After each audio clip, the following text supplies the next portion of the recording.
Welcome to Losing a Child, Always Andy's Mom. On this podcast, we journey through the devastating experience of the death of a child. Grief is seldom discussed openly in our culture, and the death of a child makes people feel even more uncomfortable. We approach the topic openly and honestly, speaking to people who have lost loved ones and experts who help care for them. Whether you are a parent experiencing loss or someone who wants to support another going through this tragedy, this podcast strives to offer hope and help.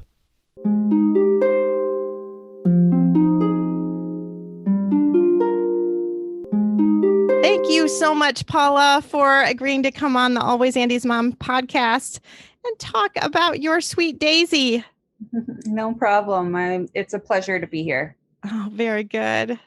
So why don't you just start out by talking about Daisy? Sure. Kind of Daisy and who she was as a kid and just all about her. Yeah, for sure.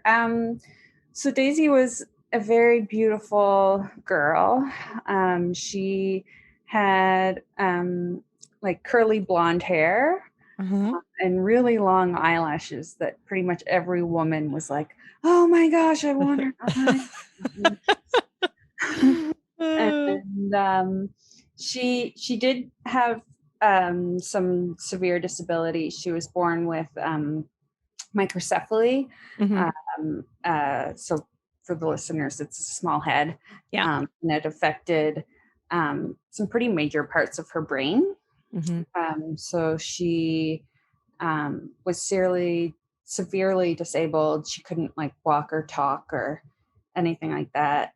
She also happened to be born with cataracts, and it was diagnosed late. So so she lost most of her vision, but she could see light.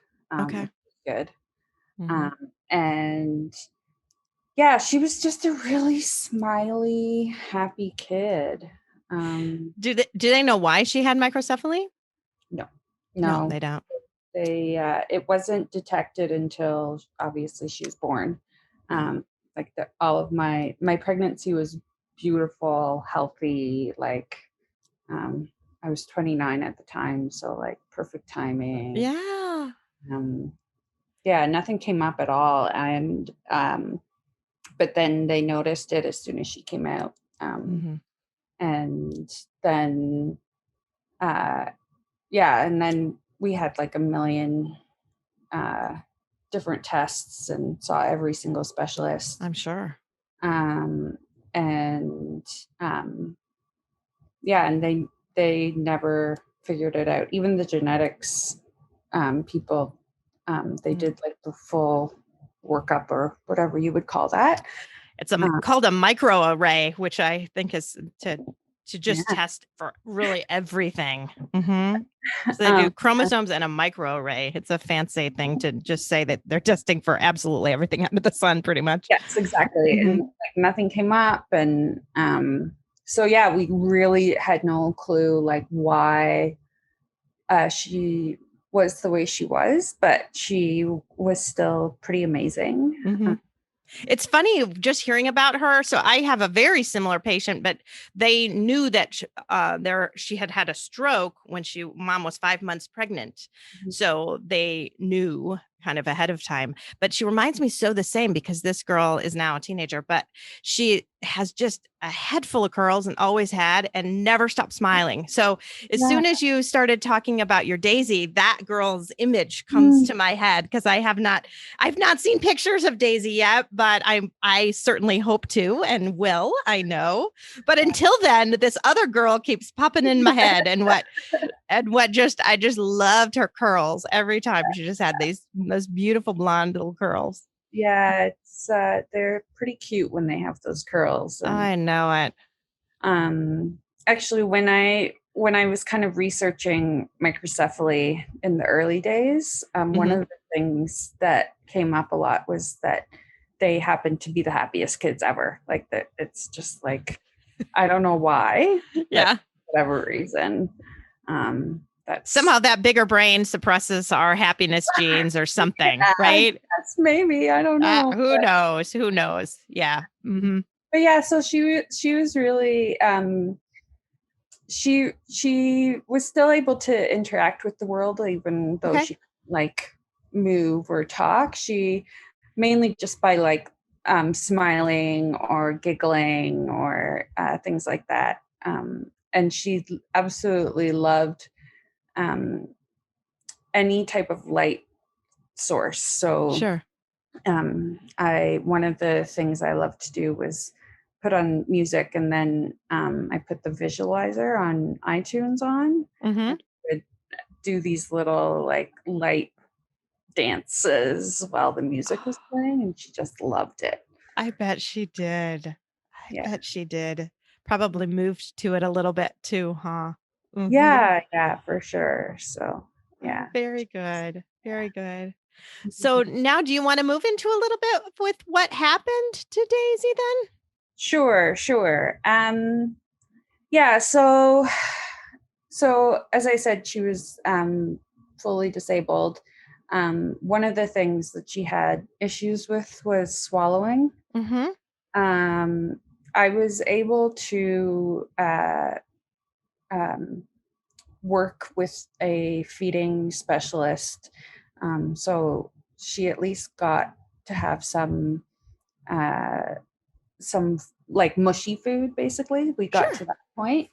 And then, but she would constantly choke and stuff, and we just kind of got used to it. Yeah, right, you do. You choke and sputter, that's just kind of Daisy. So yeah, exactly. And she had really bad acid reflux at first. That was the scary part, because she would throw up like full bottles, and so that was quite scary. But then luckily we got in touch with a feeding specialist, like a pediatrician who does a lot of feeding clinics, and he got her on the right medicine, and it was like pretty much the best thing ever. Awesome. And yeah, and so swallowing was always an issue, and at some point, so she was born on January 3rd of 2012. And you know, in and out of hospital in terms of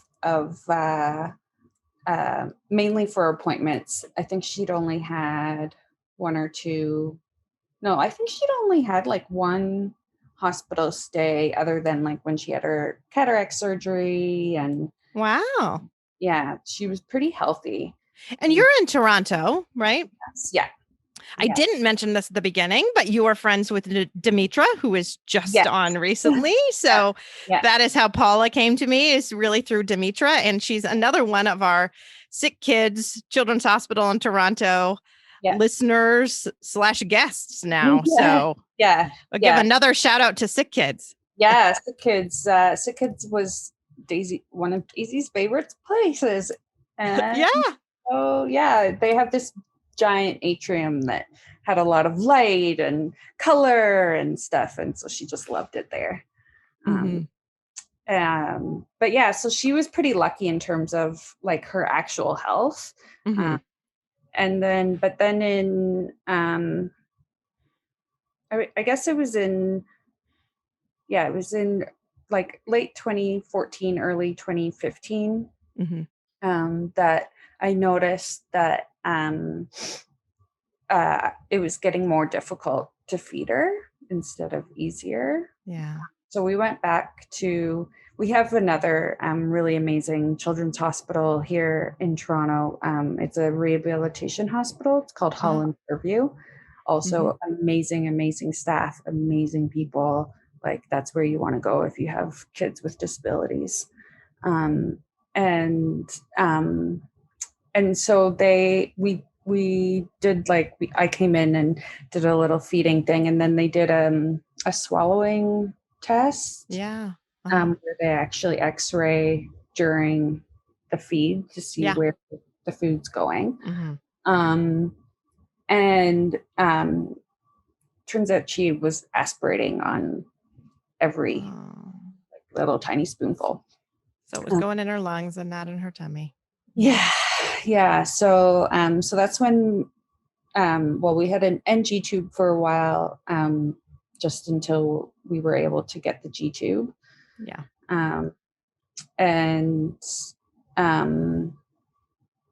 so, and then that kind of, that was kind of the beginning of when her health started to deteriorate a bit. We also found out that year, like later on in that year, in the fall, in November, that she had hydrocephaly. Okay. So both my sisters are doctors. Okay.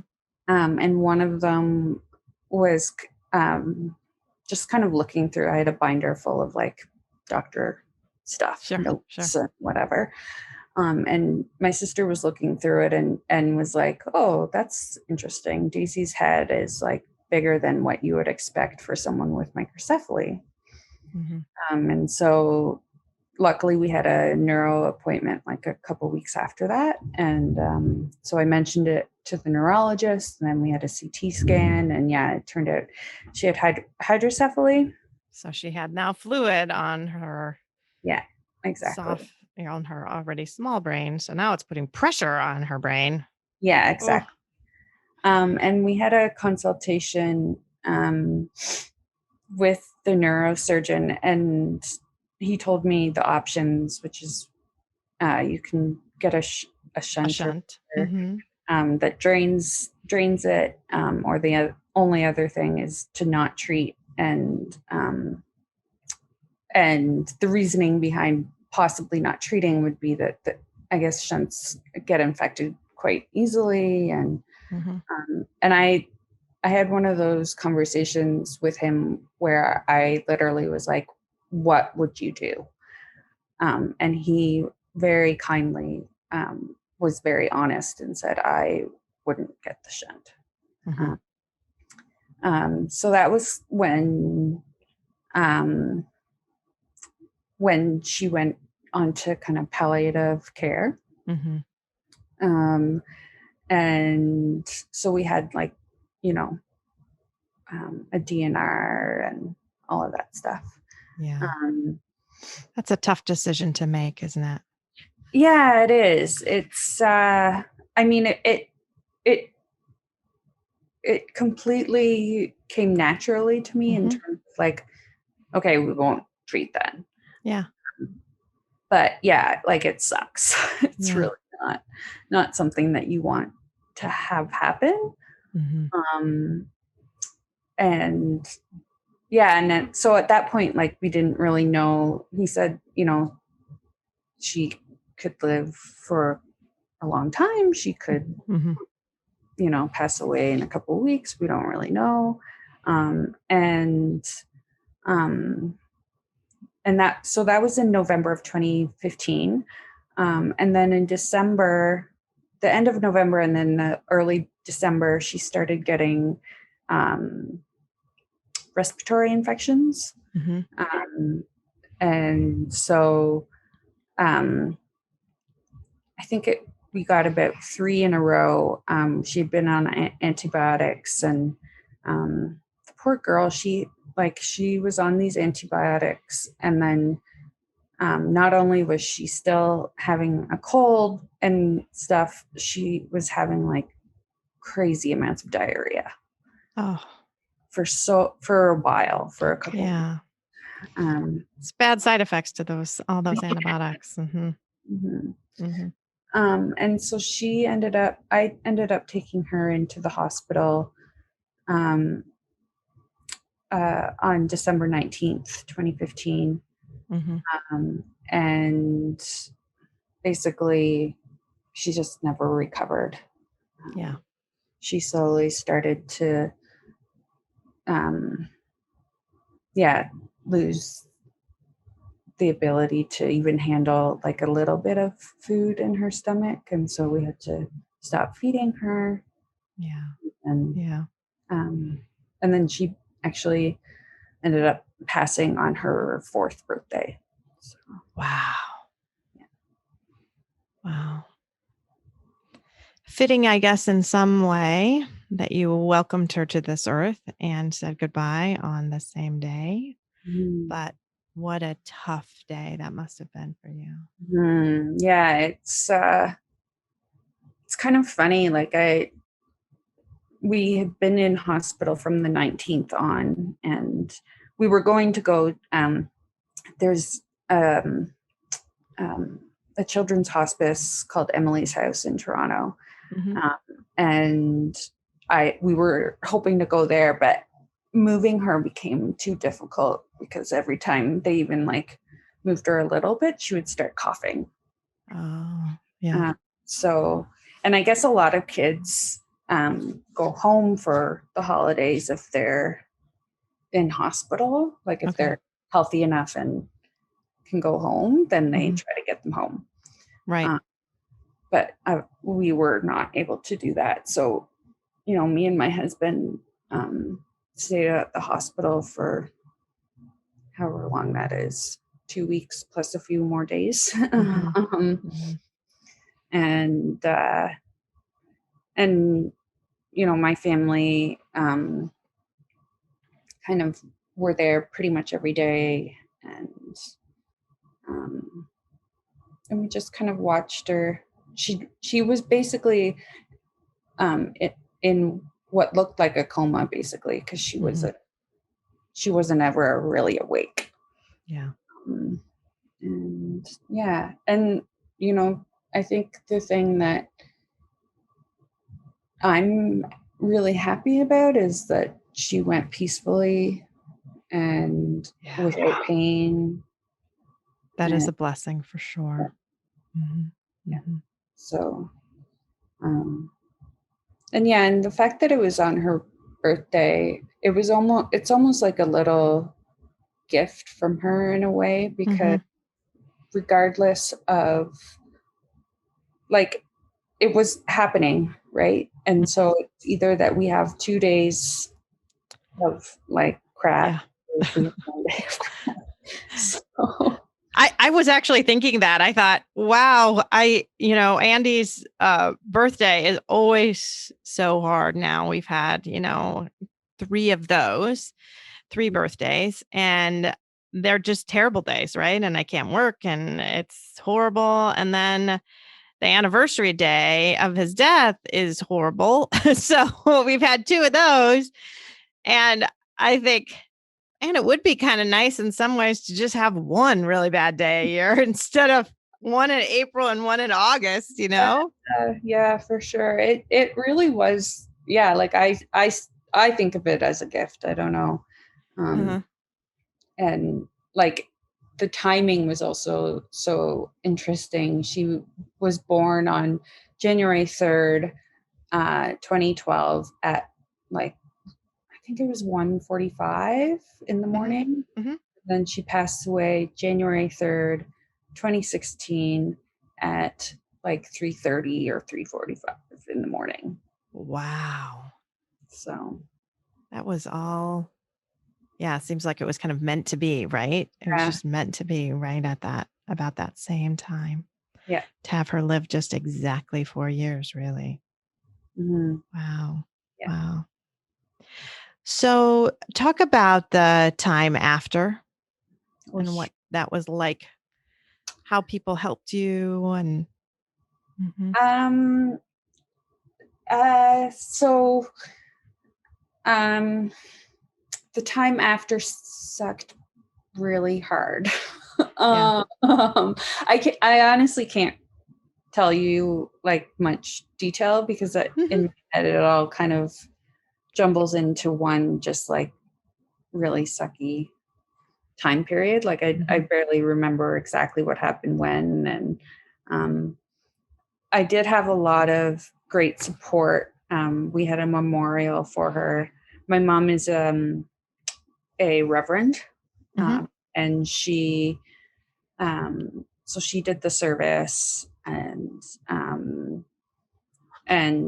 we had a lot of really amazing people kind of help out with it.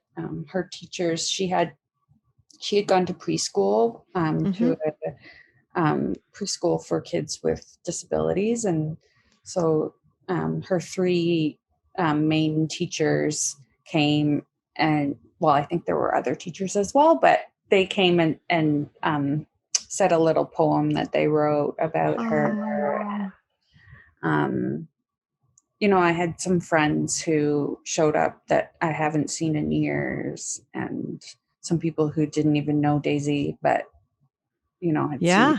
seen her on Facebook and knew, and yeah, just kind of show up, and I was like, oh my gosh, like this is amazing. Yeah. I had that happen too. I had a girl that I went to high school with show up, and it turns out she had flown on the same plane as two of my cousins, and my aunt flew on the same plane with her. And the whole time she was on the plane looking at those people saying, man, that guy looks a lot like Marcy's dad. I wonder if they're going to go to the funeral. And sure enough, they were. And she didn't tell me she was coming. I had no idea she was coming until, she just is there. She's just there. Yeah, for sure. Yeah, that was the same with these people. So that was really lovely. Mhm. And then another thing that that helped a lot was that my sister, she created a calendar and shared it with a bunch of like family and friends, Mhm. and people would sign up for different weeks, and that would be the week that they checked in or sent us food or sent us a present or Yeah. something like that. So that was really good. That lasted for a couple of months, which was nice. That is nice to feel cared for. Mhm. Yes, yeah, Mhm. definitely. And Daisy was your only child? Yes. Yes. Mhm. That's what I thought. It's that is hard in some ways, good in others, because it is hard to take care of other kids when you're in such horrible grief, but it's also a blessing too. So, Mm, yeah. yeah, Mhm. yeah, it's definitely hard. It's I think for me anyway, the hardest part is answering the question of, do you have kids? Yeah. I'm single, and uh, you know, trying to explain to a man who I've never, like, I barely know, Mhm. um, and I'm trying to get to know them better, but like there's this big part Yeah. of my life that you know is so big, but it's scary to tell them. You don't know like how they're going to react, um and yeah, and I think like you and Jerry talked about this a bit about how like the reactions aren't always the best. uh, Yeah. and people try, like they're obviously trying to say the right thing, but Mhm. it never it yeah, it never really feels that good. Yeah. Yeah, you're right. They do try, and you do have to give people grace in that they are trying, but it's so often they try to say things that are encouraging, and they just come off as almost cold and Mhm. not caring, even though that's not what they're trying to do. Mhm. Uh, Yeah. it's just tough. It's tough. Well, I'm glad that people really came around and kind of cared for you. Mhm. Um, talk about the meeting Demetra a little bit and what that's been for you. Yeah. So in 2019, so 2 years ago, I got um, certified as a yoga teacher, Mhm. um, and um, and then I came back, and um, I contacted. We have this wonderful woman named Lori at Sick Kids, who Mhm. she is part of the grief support team. She's Mhm. the head grief support person.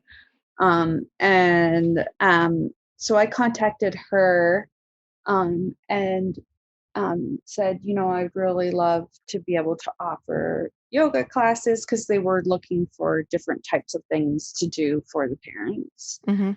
And I was like, I could totally offer yoga classes.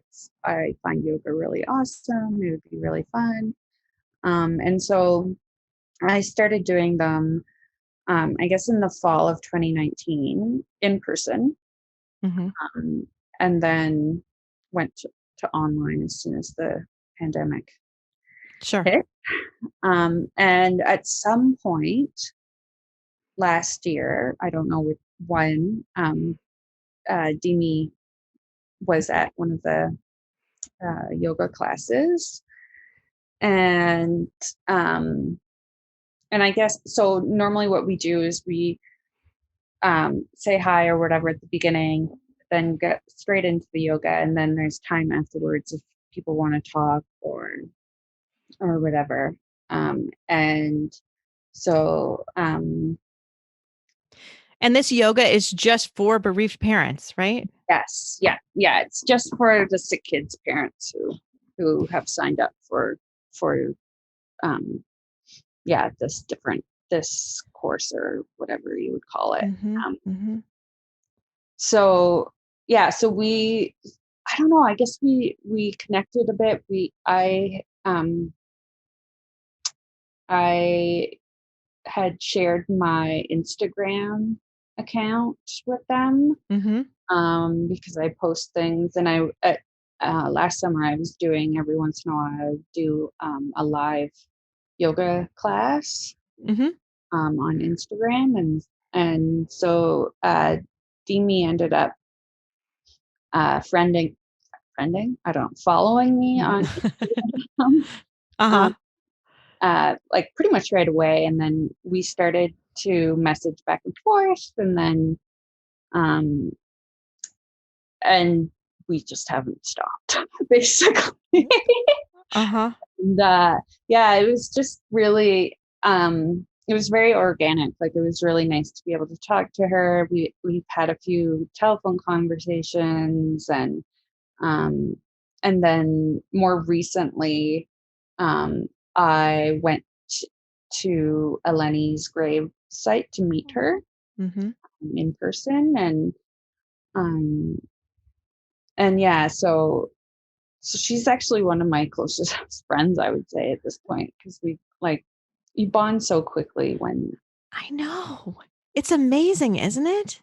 Mhm. It's amazing what kind of bonds develop when you have this shared past and this shared experience, even though you didn't go through it at the same time and Mhm. your kids had very different journeys Mhm. on, their path of Mhm. their illness, but you just have this camaraderie, I guess, this sisterhood almost that seems to develop so soon.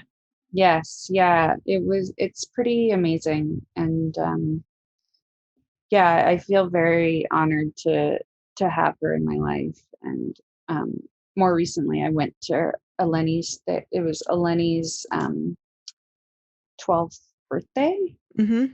and it was the first birthday that Demi has gone through since Eleni passed, and so Mhm. I went out to they had a little cake thing um, at the cemetery, so I went out, and it was just so nice to see her. Mhm. Mhm. Yeah, Because you probably haven't seen her in person much. no, just the 2 times. And isn't it funny how you feel so close, Mm, even though you haven't, spent a lot of time physically with them? You just, I don't know. It's amazing to me what those kind of bonds are like. mhm. Yeah. Yeah, I've never had quite as quick a bond with someone as I did with her, and I text her almost every day, Yeah. so it's Well, and I know you've been an amazing support for her mm, because she's been able to look at you and see kind of where you've been and where you are. And it's nice to have someone that's a little bit further along in the journey to look to. I know I have that and my friend Stephanie, who's been on the show a few times, mhm, 3 times now, and I talk about her all the time. And I just met her at a support group too, and she's mm, like 13 months further on in her grief journey than me. And I just it's just always in my head like she did this. I can do this. It's like nice to have someone to look to a little bit. So it's just a beautiful thing to be able to be that to someone. And then now I feel like I've been able to be that for other people too on the other side. So it's just beautiful. Yeah. Yeah. Yeah. It's really special what you're doing. I have to say, I was telling I have a therapist, Hmm. and, I was telling her that I was going to be on your podcast, Hmm. and and we were just talking about like how, like, honestly, thank you from the bottom of my heart for doing this Oh, podcast. yeah, When I absolutely. first lost Daisy, I also did that thing of like looking for a podcast and being like, wait, what do you mean there's like zero Yeah. podcasts on No, this? there are a few, but yeah, at the time, and certainly at the time for you, there would have been nothing because for Yeah, me, there was nothing. And that was just 3 years ago. yeah, exactly. So there was really nothing out there. And so I just think that you're doing such a great service, to be honest. Well, and I just love being able to help people share their stories and then just help kind of create community, I think, within other people. So you can, I mean, I feel like I have close friends now that are from all over, Mm, that I consider them friends. And that's just crazy to yeah. think that you can have friends so far away and you just feel so much less alone when Mhm, you're going through this, when mhm, you have all these other people that you yeah, can sort of turn to, yeah, when you're yeah, for in sure. this hardness and sorrow. And Mhm, yeah, yeah. mm, So we talked about yoga. I almost want to go backwards a little bit and to how you kind of found yoga to be helpful to you, because obviously you found it very helpful in your grief journey, or you wouldn't have offered to kind of teach it for grieving people. So yeah, how did that kind of come about, and what does yoga do for you? yeah, for sure. Um, so, well, if you heard Jerry's podcast, you'll know that I'm a recovering alcoholic. Mhm. Um, and And um, as a little shout out to Jerry, she Paula too was on Jerry's podcast first, which I still think is funny, but they it's both did Jerry's podcast and then they both came on to mine. So, yeah. yeah. So, anyway, a little shout out to the nameless minority to Yeah, give him a little push. You can listen there too. yeah, for sure. He's a great guy. So, um, but yeah, so I'm a recovering alcoholic. I got sober a year and a half after Daisy passed away. Okay. Um, and one of the things, I don't really like saying requirement because nothing is a requirement in AA, but Mhm. a strongly suggested Strategy. Yeah. test is to have some sort of spiritual belief. Mhm. Um, and um, and so one of the ways I kind of figured out my own spirituality was to go into yoga. Mhm. And I had done yoga previously in my life, but never, um, not really a lot, and um, never like super consistently or anything like that.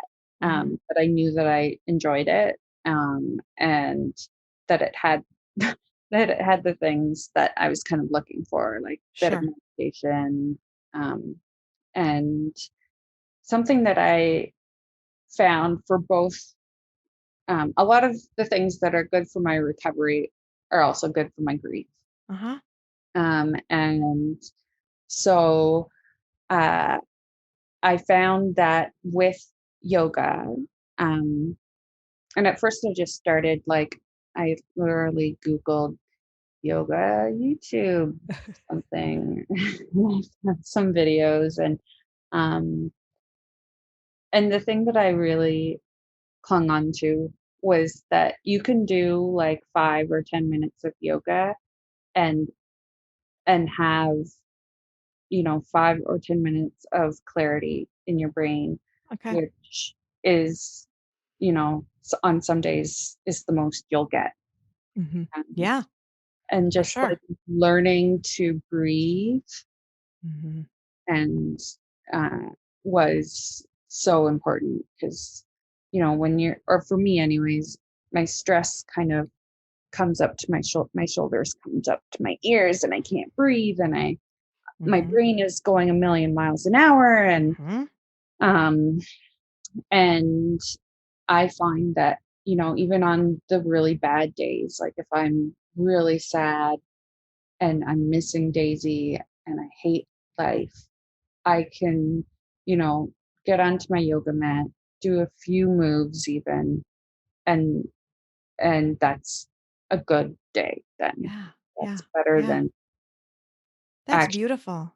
Because forever. I assume what you had done before you were in your recovery was those would be the times that you would turn to alcohol. Mhm. Yeah, Mm-hmm. Yeah. yeah, Because yeah. it just gets so overwhelming. You just think, I've just got to numb it. I've just got to numb it. And so you numbed it with something chemical.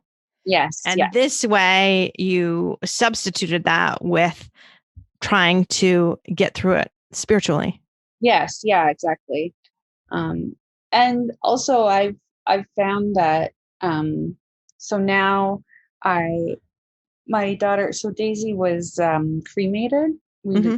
didn't bury her. And I now have like a space in my apartment. It's in a closet, um, where I have her ashes and I have some um, legacy stuff that we did, Mm-hmm. um, uh, and I have just enough room to do yoga there. And it's a Oh, really nice. great way that, for me, anyways, I feel like I can connect with her. Uh-huh.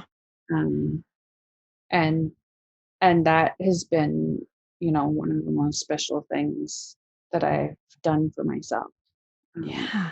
Yeah. It certainly sounds it. I mean, you've come a long way. The alcoholism was before Daisy died too then? yes, yeah, And then yeah, it just got worse, I'm sure, afterward. yeah, Yeah.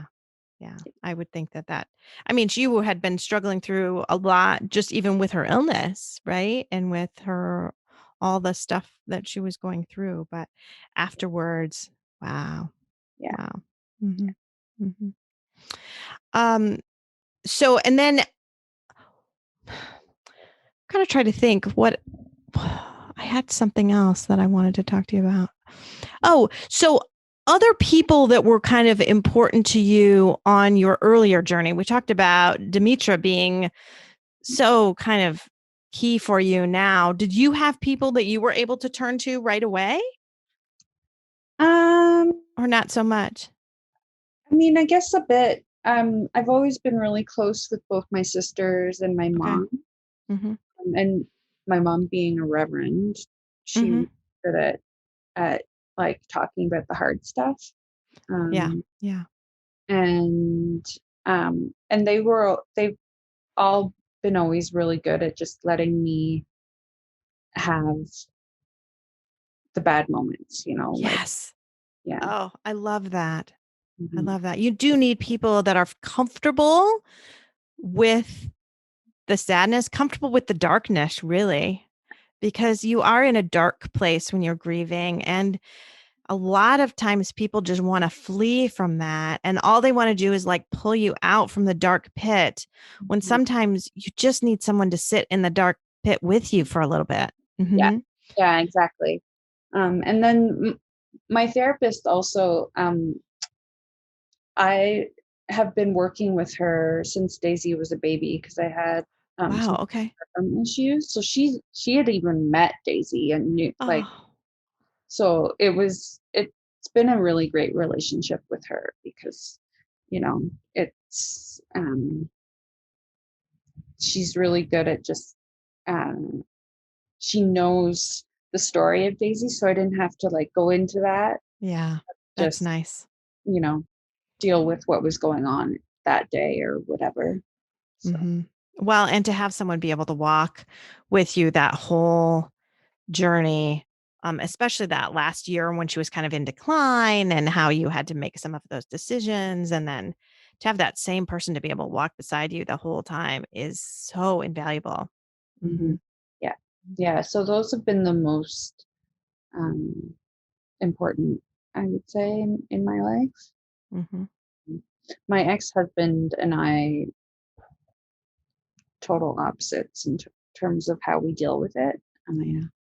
And so there's been almost no conversations about it with him.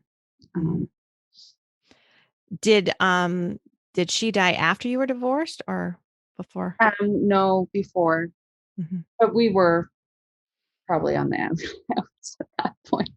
It's really hard to be in a long-lasting, loving relationship when you have a child with disabilities. It's just adds an extra layer of pressure. Yeah. And I wasn't the only addict in that. So we both had our own issues, and and it's hard to be able to work through things together when you have so much going on apart as well. Okay, so now you really do need to tell us all about your tattoos, because I'm looking at them now, and we'll have a little, at least a little YouTube clip of this, if not the whole thing on YouTube, so people can kind of look and see. But tell us about the story, because some are there before and some after. And so I just want to hear the story of your tattoos. For sure. So I have a full sleeve done on my left arm. This was the arm that carried Daisy. Okay. So that's the meaning behind that. Kinda, yeah. Like because she was physically disabled, I had to carry her a lot. Yeah. So this was the arm. I also happen to have I have some purple daisies on the top of the arm that I got in like 2008, so way before Daisy was born. Because you love daisies. I love daisies. And thus you named Daisy because you love daisies, and you have the tattoo because you love daisies. Yes. So I'm sure everyone thinks that the daisies were after, the daisy tattoos were after, but they're not. No, they exactly. Preceded. I somehow knew I was going to have a Daisy girl. Yeah. I love that name, by the way. It's just so, it makes you smile, right? The name Daisy makes you smile. And the fact that she had these blonde curls and a huge smile just makes that the perfect name for her, right? I mean, you couldn't have had a better name than Daisy. So true. I don't know. But yeah, so I had these purple flowers already. After Daisy passed away, I always kind of wanted to get some sort of tattoo for her. I'm tattooed everywhere, so this isn't surprising. Yeah, and I just want to get a little "Be Still" on my wrist, and like in tiny little letters. And I'm too chicken to do even that. So you're way braver than me. I'm like scared. Yeah. Once you get one, though, it's easier to get others. So well, don't tell that to my husband, because he's barely he's not at all on board with me even getting the one, but I don't think he'd be a fan of more than one. That's so funny. But yes, I have a lot of tattoos, so this is a huge stretch. But I got the idea for the unicorn I think it was either for her first or second birthday. My sister sent me or Daisy a birthday card that had a unicorn on it, and the words, "If by different you mean awesome." Oh, so sweet. I love that. Yeah. And she wrote a little thing in it saying, Daisy might be a bit different, but she's so awesome. And so I kind of had that idea in my head for quite a while. And then, it just makes sense to have other daisies around it. And the coloring was also, technically, the coloring was just like what the artist went for. but it happened to also be when Daisy was a baby and she had her cataracts out. We started visual therapy, Uh-huh. and I remember this day very, very clearly because it was the first time where we knew for sure that she could see light. Yeah. And so the therapist had like a big light in front of us, Yes. and uh, she turned it on to the blue light, and Daisy just lit up. Wow. And so from then on, we were like, oh, blue, like the blue purples are Her favorite colors. the favorite Yes. colors. Um and so like amazingly enough, that was what the artist ended up going with. Mhm. And yeah, so it's just a nice reminder of my girl. Yeah. Yeah. If different, you mean awesome girl. Mm, Yes. yeah. Oh. And I love the daisies around it. So, yes. So, is there anything else that you feel like you'd really like to share with our listeners, whether they be newly bereaved parents or those who've been out a little longer? Some pieces of wisdom from you. Oh, wisdom. Um I think that um grief is such a hard journey, and you have to really learn to be gentle with yourself, Yes. um, because no day is the same. There are days where, I wake up and I know it's going to be a bad day, but I can't figure out, like, other than the fact that I'm grieving, like I can't figure out why. There's no triggers, there's no like Mhm. anniversaries or birthdays or whatever. Mhm. And you just have to learn to really ride Yeah. waves and allow yourself. I think the biggest thing that I've learned is to allow myself to feel the feelings. Yes. Yep. Mm, That's and 100% right. Don't yeah, shove them away in a box and think you'll maybe deal with them later. Kind of just deal with them as they come. yeah, Yeah. Mhm. yeah. Mhm. So Mhm. yeah, so I think that's the biggest piece of advice I would say is Oh, I think that's a beautiful piece of advice. Yeah. Well, thank you so much for sharing your sweet Daisy with us today. I just loved hearing about her. yeah, no problem. I really love talking about her. So Very good. I feel like I need to take a trip out to Toronto sometime to meet all these Toronto people. And I really feel like I need to meet Lori from I was Sick gonna Kids. say you should do an interview with her because she's amazing. Yeah, you know what? That's a really good idea. I probably should do that. But I've been wanting to when the pandemic gets low enough here and they reopen up the border, I'm very close to Canada. Mhm. Like I'm only Yeah. what does it take me, an hour and a half to get to the border or something? So it's not like it's a long drive. I've certainly driven to Toronto before. So Mhm. I feel like I need to take a trip out there and visit Yeah, with you guys and visit with her because I think they do some pretty amazing things at Sick Kids that I would love to kind of she's an amazing. copy a little bit. Uh-huh. It's considered one of the best children's hospitals in the world. Oh, So without a doubt. Yeah, without a doubt. So and thank you again for being on and sharing Daisy. no problem. Thank you so much.